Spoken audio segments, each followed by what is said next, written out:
Life gets so busy, you're caught up in the rat race. The weather gets you down. It's been a long winter, ice and cold. Or if you're in a different part of the country, the rain. You can take a moment, close your eyes, imagine being free of it all, relaxed and rested. That might feed your soul, but not as much as planning a vacation somewhere. What about going somewhere soaked in the sunshine, make up for the winter, find some warm temperatures? Let me inspire you. Hi, this is my YouTube channel, Inspire to Travel with Bev. Let's talk about the perfect destination, the Mediterranean. There are lots of places there, but smack dab in the middle is a group of islands, an archipelago called Malta. Mainly Malta and little sister Gozo. Not only is it steeped in sunshine, it is steeped in history. Let's look at 8 fun facts first. Yes, 8 for that little place. So this should inspire you. Malta gets 3,000 hours of sunshine in a year. What a break from winter. It's popular as a movie site. Think Game of Thrones first season and Jurassic Park, World Dominion. The people are wonderful, but there are a lot of them on this small island.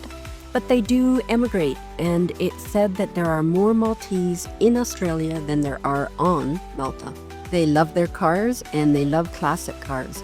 In fact, cars are given often as gifts for graduation, birthdays, and it means there's a lot of traffic.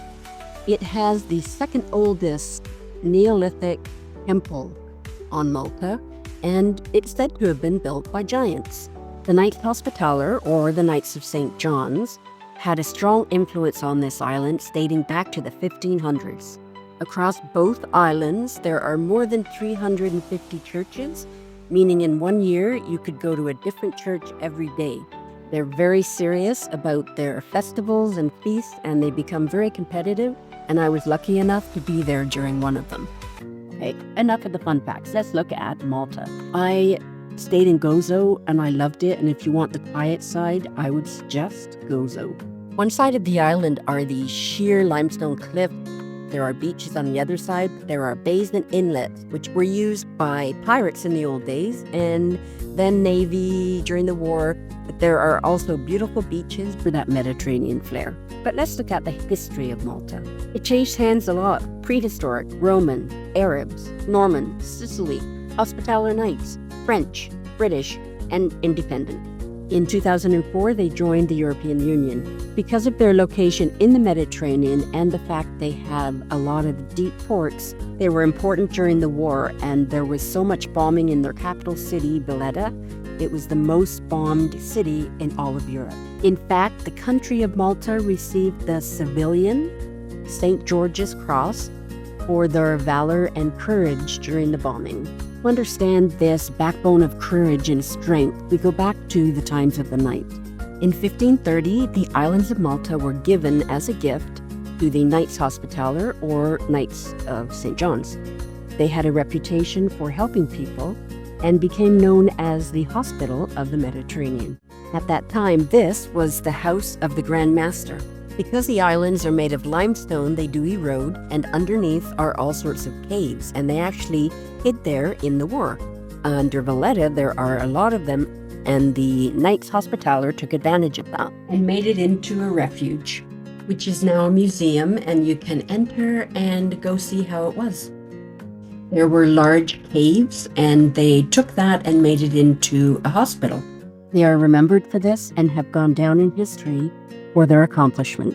So I said I stayed on the little island of Gozo, which is easily accessed by ferry from Malta. You can see the ferry port. Because I stayed on Gozo, that's what I'll talk about mostly, and I went throughout the whole island. I visited the temples, the Neolithic temples, and you can see the walls right there. So let's talk about that. These ruins are megalithic, made from big rocks. The legend says a giant goddess, Savsuna, wandered the islands dropping stones. She was with her baby. These large stones, megaliths, were used to build the temple, and this is an aerial view of the one in Gozo. So my research shows that the shape of the internal part resembles a goddess. So let me explain. These were found in the ruins, and if you look at the parts of the goddess, those same circles are found in the design of the temple. Cool, right? So let's look at the exterior. You see the huge stones here, and the little stones brace it.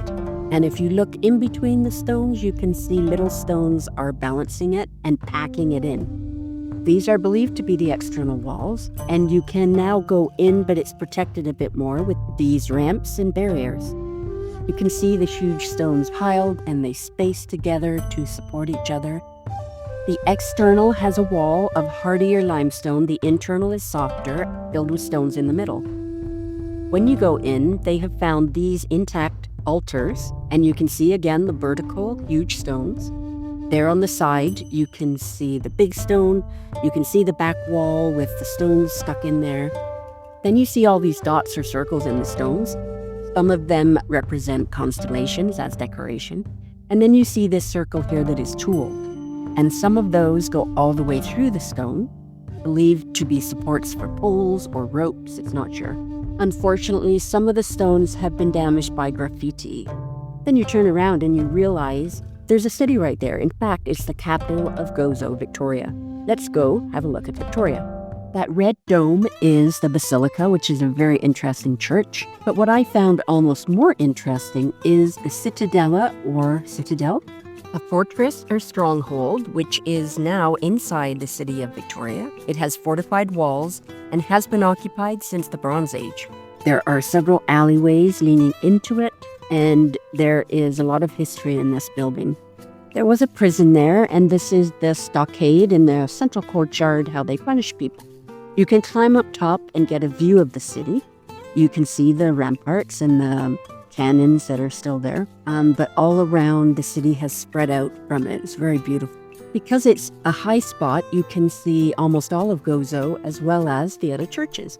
I said there were a lot. And then you can climb back down, go through an alley, and find the museum, which has remains from both the Citadella and the Neolithic temple, which in Gozo is called Gigantia. We saw these sculptures of the goddess. Then there were shards found that they were able to date back. A beautiful alabaster container probably used in the temple.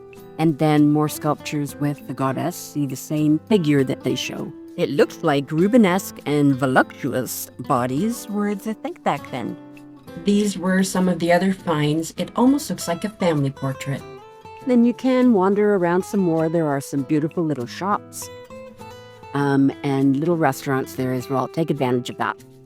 There is a beautiful cathedral inside the citadel called the Cathedral of the Assumption of the Blessed Virgin Mary into Heaven, otherwise known as the Cathedral of the Assumption. Initially, in prehistoric times, it was some kind of temple. It was, in Roman times, a temple to Juno, and then the Arabs took over, probably demolished it all, and it became a parish church after the expulsion of the Arabs. It has a lot about Mary in it, paintings and sculptures. This painting of Jesus at the Last Supper is probably my favorite of all the cathedrals in Gozo and Malta that I saw. It's a beautiful painting. There is a place for a dome in the ceiling, but there is no dome here. This looks like a dome, but it's actually trompe l'oeil painting. It's a normal ceiling, and they painted it three-dimensional to look like the ceiling. You can see the seam in the middle there. I really investigated this, and I found it hard to believe, but it's flat. If I'm in a place for more than a couple days, usually my first day, maybe my second day, I will take a hop-on, hop-off bus tour. It gives you the lay of the land, you get a tour guide in your ear, and you can stop whenever you want. Some of the sights of Gozo. This is an old aqueduct, which remains of it. Looks Roman, but some say it's later than that. It gives you the idea of how long ago it was inhabited. Then there is one stop that is a pottery or craft place. There are ladies weaving, there is glass blowing, there's sculpture, and this man does metalwork, and you can watch him make a project and perhaps buy it.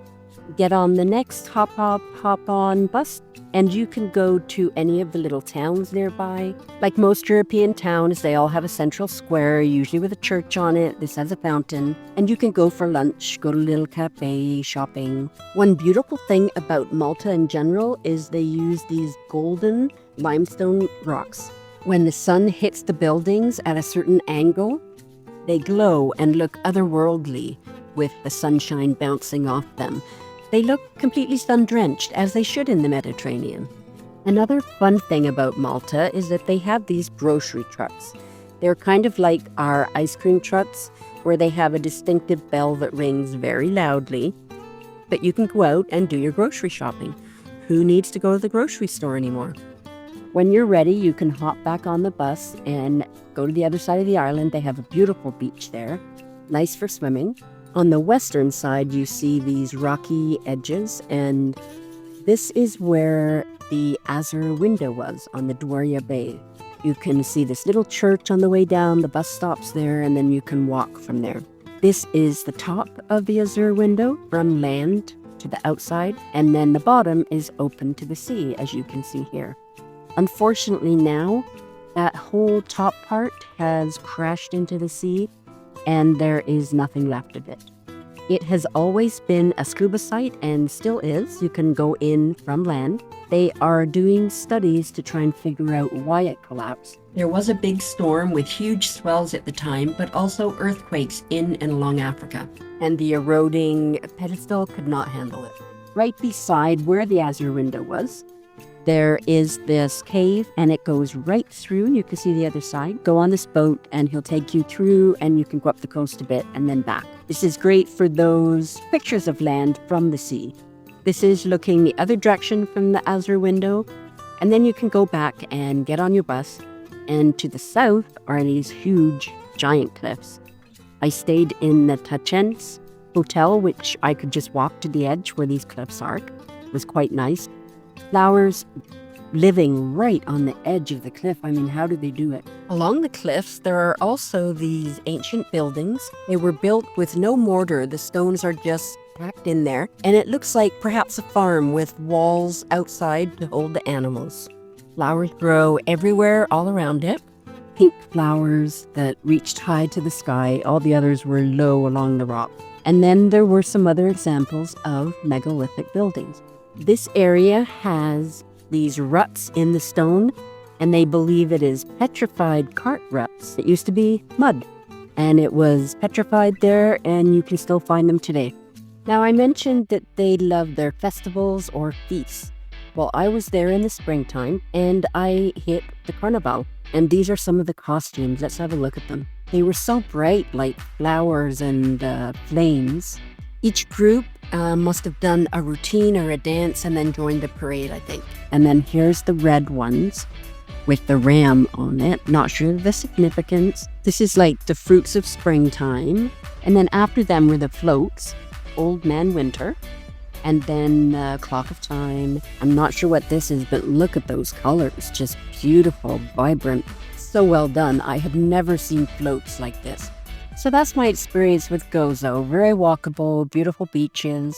It has the ferry and other boats, access around the water, beautiful churches and the golden stonework. But I want to show you my hotel. I told you it was on the edge of the cliff, so this is looking from the cliff to the hotel. It has beautiful grounds. It has 2 pools, 1 heated, and you can relax around the pool. The inside is lush and cozy and warm, and it has that golden stone. Tachens Hotel and Spa is where I stayed, and no, I do not get any kickbacks or perks from mentioning them. I was there in off-season, so it was also very affordable. It was a beautiful place to relax. I was able to have spa treatment, and the heated pool was in like a grotto. It was just fabulous. The last thing to see is going back to Malta and visiting Valetta. There are other places on Malta too, but you need more time. They do have their own Neolithic ruins. They have a fortified city as well. So Valetta is the capital. It has this very famous church, St. John's Co-Cathedral, and it's well known for its Baroque style, and it is beautiful and ornate. It has these wiggly pillars, which I fell in love with. I mean, look at them. They're adorable. There's probably some very serious meaning behind them, but I think they're magical. The Maltese cross was everywhere, on the paintings, the sculptures, even the archways, very beautifully done. The gold Baroque style incense burner up on the pulpit, all gold. Okay, you've seen the famous church. Now you've got to walk around Valetta. You've got these narrow alleyways. You've got these fabulous balconies overhanging the street, reminiscent of those in Venice, if you've been there. There's a fountain, quite famous, if you can find it.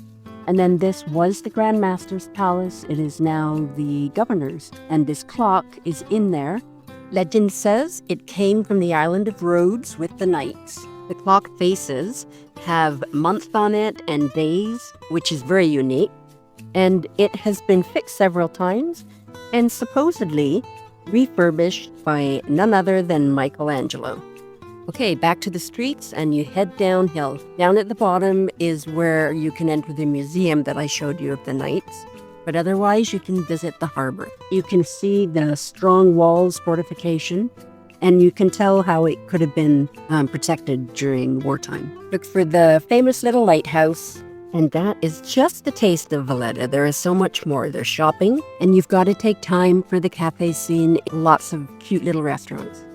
There are so many beaches, but there is so much history, and there's so many old cities. But there is one little place, Camino Island, I did not get to, and I will do that next time. In summary, there is so much to do. You can take boats to almost all the beaches. You can walk the lands and enjoy the history, use a guidebook. And you can even walk at night. It is so safe.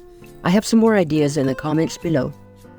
And this, my favorite picture, I love Malta. This little stone was up on the cliff when I was walking. That's it for Malta. I hope you enjoyed it. It's a little heavy on the history, but that's Malta. There is so much to choose from, but no matter what you choose, you'll have the Mediterranean climate. Stay tuned. I hope to inspire you for more travels.